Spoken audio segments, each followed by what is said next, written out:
Hamas के खिलाफ 1 साल से ज्यादा समय से शुरू किए गए अभियान में इजरायल को अब तक की सबसे बड़ी सफलता मिली है।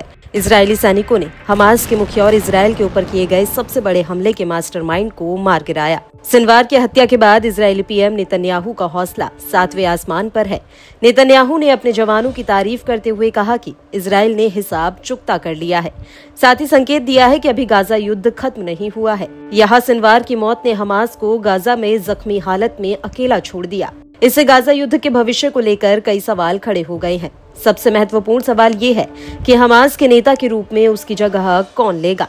शनिवार हमास में एक खालीपन छोड़ गया जिसे भरना आसान नहीं होगा और उसका प्रभाव भी कम नहीं होगा, क्योंकि उसने हमास को सैन्य रूप से हिजबुल्लाह और ईरान से जोड़ कर रखा था। ऐसा नहीं है कि शनिवार की मौत के बाद हमास का वजूद खत्म हो जाएगा, बल्कि अभी भी कई खतरनाक नेता हमास की बागडोर संभालने के लिए तैयार हैं। आइए जानते हैं इस कड़ी में वो कौन कौन से नेता हैं जो शनिवार की जगह ले सकते हैं।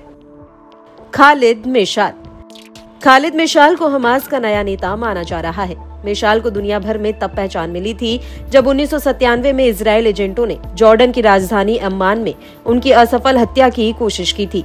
मेशाल को जहर का इंजेक्शन लगाया गया था, लेकिन वह बच निकले। 68 साल के मेशाल को इजरायल की ओर से खत्म करने की कोशिश की गई, लेकिन वह निर्वाचन के दौरान हमास के नेता बन गए।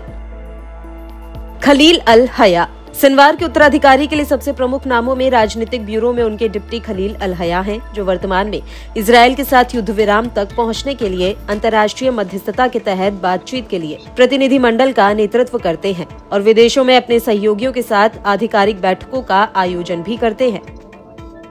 मौसा अबू मरजौक। वहीं दूसरी ओर हमास के राजनीतिक ब्यूरो का सदस्य और संस्थापकों में से एक मौसा अबू मरजौक के नाम की भी चर्चा है। उसने संयुक्त अरब अमीरात से सियासत शुरू की थी। उसने फिलिस्तीन के मुस्लिम ब्रदरहुड की शाखा स्थापित की। इसके बाद उसने अमेरिका में इस्लामिक संस्थाओं की स्थापना की। 1996 में उस पर इजरायल ने हमलों की फंडिंग करने का आरोप लगाया था। वह 22 महीने तक मैनहट्टन जेल में भी रहा। बाद में अमेरिका ने उसको जॉर्डन निर्वासित कर दिया। जहीर जबरीन। इसके साथ ही वेस्ट बैंक में हमास के प्रमुख जहीर जबरीन के भी आने वाले समय में शनिवार के बाद प्रतिरोध का नेतृत्व करने की संभावना है, क्योंकि सालेह अल अरौरी को 2021 में वेस्ट बैंक में आंदोलन का उप प्रमुख चुना गया था। अल अरौरी की हत्या के बाद बेरूत में जहीर जबरीन वेस्ट बैंक में आंदोलन के कार्यवाहक प्रमुख बने।